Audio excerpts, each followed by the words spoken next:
Welcome back. I hope you've had a quick but tasty lunch and a few interesting conversations. I actually did take a little break from the action, to be honest, just to sit down and regather myself for the afternoon. And given our next speaker, it was interesting because I turned on my regular lunchtime diet of Politics Live on BBC Two, because that's the kind of interesting person I am. And our next talk is on thoughtful leadership and inclusion.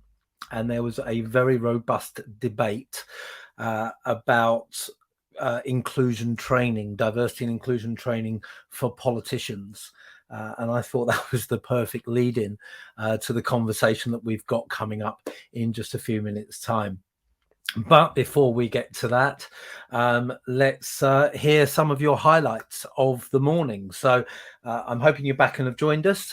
Please add to the chat and tell me what stood out for you in the morning session. We started off with Jeremy Lazarus and Jeremy looking at what we can learn from brilliant leaders and in fact how to become a brilliant leader, what you have to do more of, what you have to do less of. And one of the things that really stood out for me there, we got into that conversation about authenticity, which is one of the key areas that came up in the chat, and I pushed Jeremy to define that authenticity and tell us when he'd been authentic as a trainer, as a leader himself. And his answer, where he talked about really connecting with the stories that come up on his training programs and finding that balance between leading the session and letting his emotions take charge, I thought was a really fascinating one, because as thoughtful leaders, how much are we led with our heart? How much do we lead with our head? And getting that balance right. And when you're authentic, I think the heart shines through as much, if not more, than the head. But it is about getting the balance right. Kate Turner said, as it's just come up on screen during Jeremy's talk, you're making me think of the knower versus the learner mindset. And Kate, it'll be interesting to get you, if you're back on the call, get you to expand on that a little bit. But for me, what I read into that is it's the mindset of always wanting to learn, always wanting to know more, rather than you think that you know it all, which is absolutely key.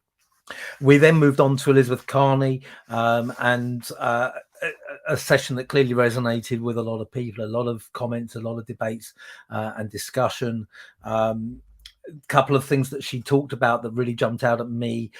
Trying to fit in often fails, and I shared how that worked for me, or did work for me, when I was a civil servant at the beginning of my career.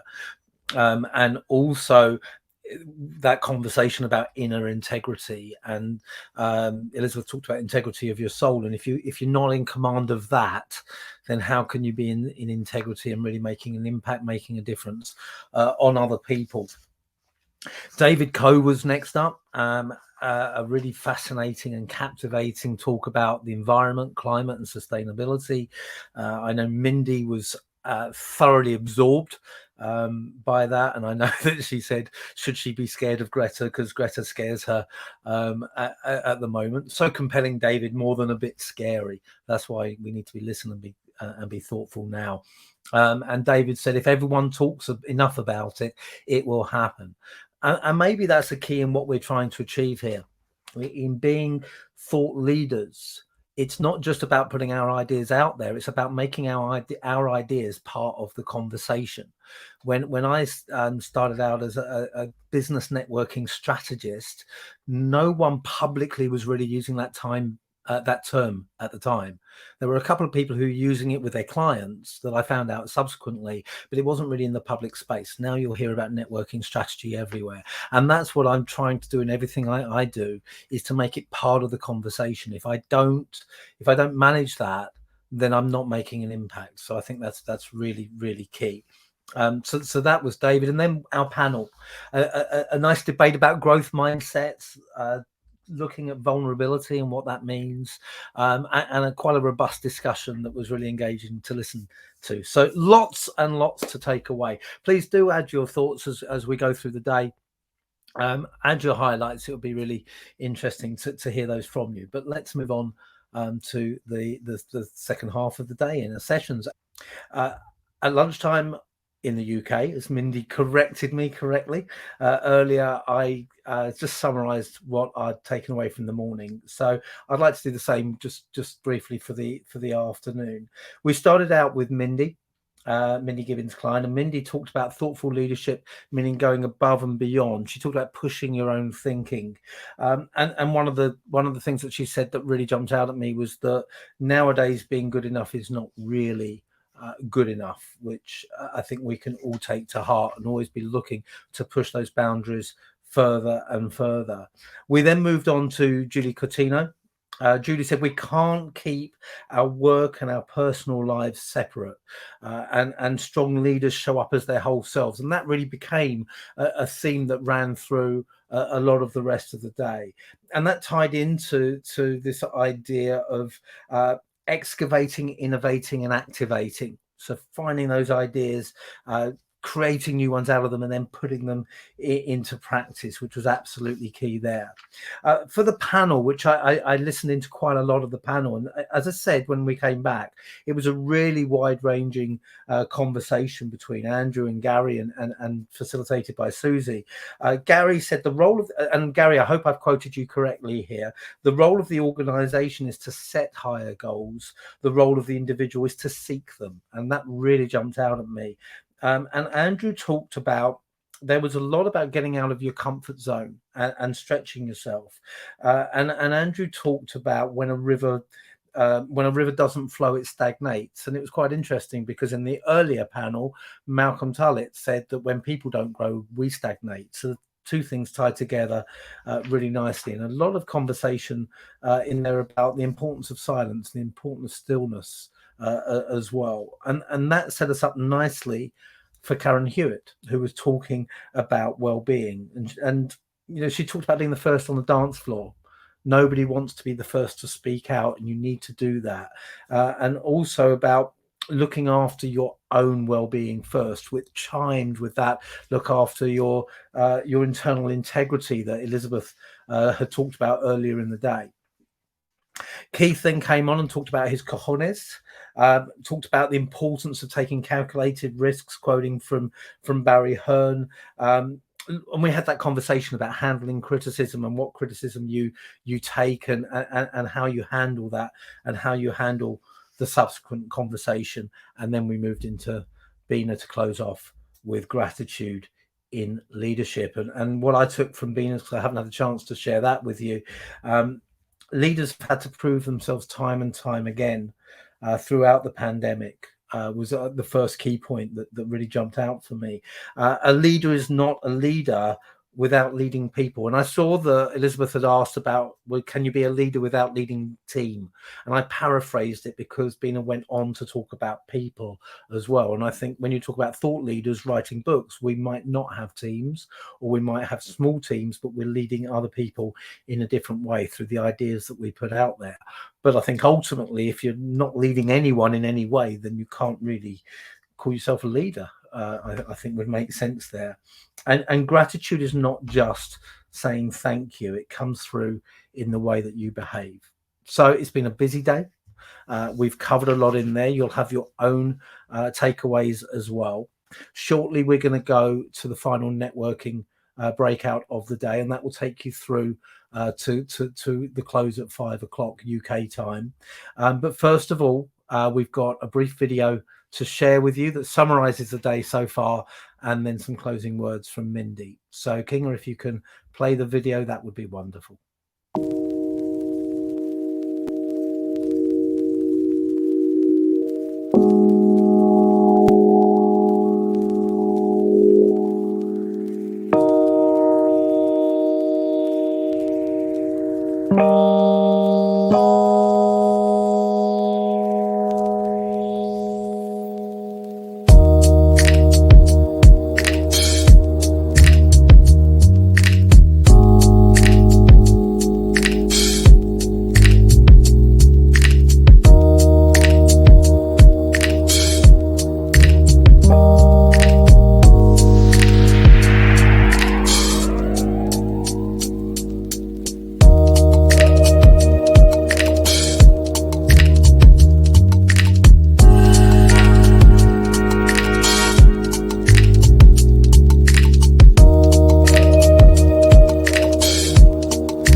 Oh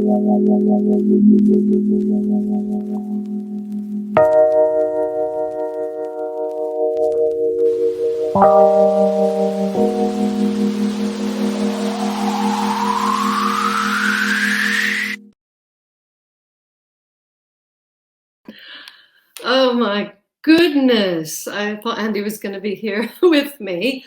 And he can come. There he is. I am.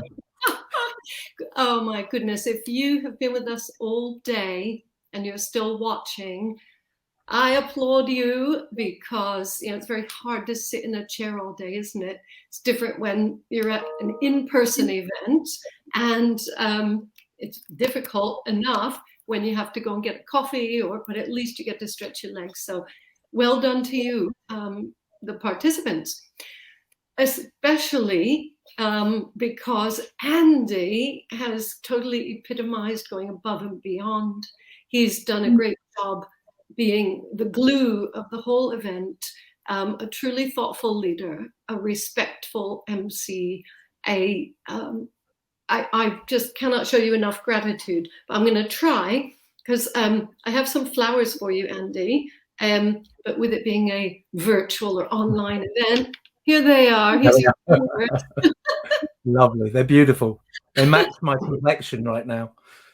Well, we should be used to this by now, but to be intent, as in to have the intention and to participate fully in an event like this with so much to take in and to be present the whole time. I'm really, really grateful to you, or to all the speakers, but you're the one who's had to really be on the ball for 8 hours straight. And thank you for that. I have another thank you, but I don't know if you want to say anything first. No, it's my pleasure. Thank you for inviting me to do this. You're probably going to do this, but from me, thank you to Kinga for all the hard work behind the scenes, because people don't see that goes on. And to all our speakers who pretty much kept to time, made my life a lot easier, because that's the big nightmare with a lot of shorter presentations, but it all worked well. So thank you very much. And yeah, I'm happy to take my bow and let you wrap it up, Mindy. Okay, let's see you bow in a chair. The ball patch, you see. I've done everything all day to avoid the reflections on that. Whatever, we are human. We've been told to be ourselves, so embrace it. Honestly, Andy and I have known each other about 20 years, and we just see each other going, well, I was going to say we see each other going from strength to strength. I can only talk about what I've seen him doing. And the growth that is available to all of us, if we are truly thoughtful, if we really want to raise our game, go to that next plane, spiritual or otherwise, stand out from the crowd, make that extra effort, prioritize thoughtful leadership, be inclusive about it. You don't have to do it all, but you do lead the way, and you can bring the other leaders in your organization with you. Kinga, I don't know if you are able to come on the screen as well, but it would be amazing if you can. Gosh, here she is.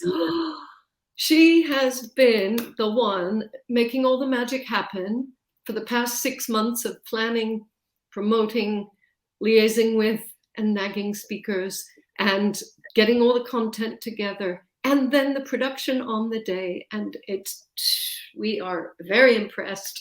And here's some flowers for you too. See, it's much cheaper. Aren't they the same flowers? Thank you.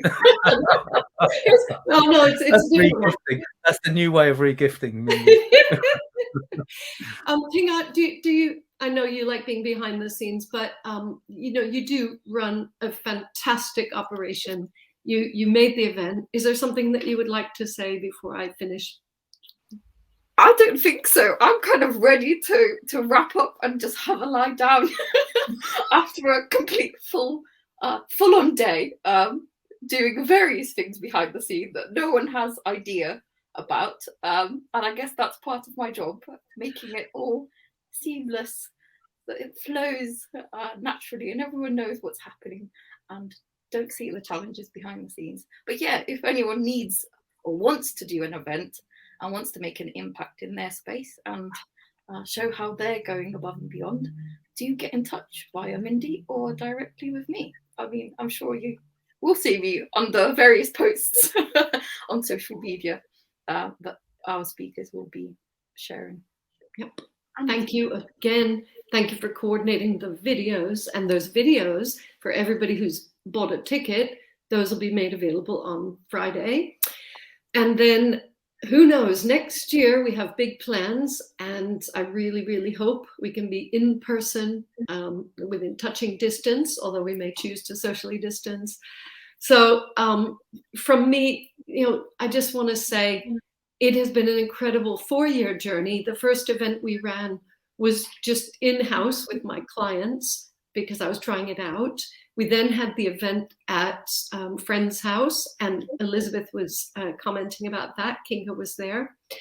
And then last year we had to do it online. And this year we chose to do it online. And I think that's my message to everybody. If I have one last message, it is about choice. Whatever happens, whatever is thrown at us, or rugs being pulled out from under us, and trust me, I had 13 things canceled last year. Some people probably had more. We choose how to respond. We choose how to show up. We choose what to say, like Keith was saying, whether we moan or we look for solutions. This is our life. This is our thoughtful life. And we show up as a thoughtful leader or not. But I know everybody who's here and who's watching live and the recordings is a thoughtful leader and has that intention. So thank you again. Andy, do you want to explain what happens now? Yes, you're going to go network with each other a little bit more. So back to the networking tab. If you I'm sure by now you've all experienced it, but just click and get into a one-to-one with each other. If there's someone who's been commenting through the day or has been speaking through the day that you particularly want a quick chat with, then go to their profile picture, click on that, and you can message them direct and arrange that chat. But use this time, connect with each other, make sure you have those conversations. And just a reminder of what I said at the beginning of the day, if you've liked what a particular speaker has said today, please send them a personalized connection request on LinkedIn, not just a random one, a general I'd like to add you to my professional network, but tell them what you liked about it, connect with them, and maybe leave them a recommendation on LinkedIn and tell your network. Post, use those hashtags I shared earlier, AAB 2021 or hashtag thoughtful leadership, and let the world know what you've heard today and what stood out for you. I know what I'm going to do. I'm going to be writing a post with all of my headlines from throughout the day, and there's no reason why you can't do the same. So that's it for me. Go and network. Thank you for joining us, and now go off and go above and go beyond.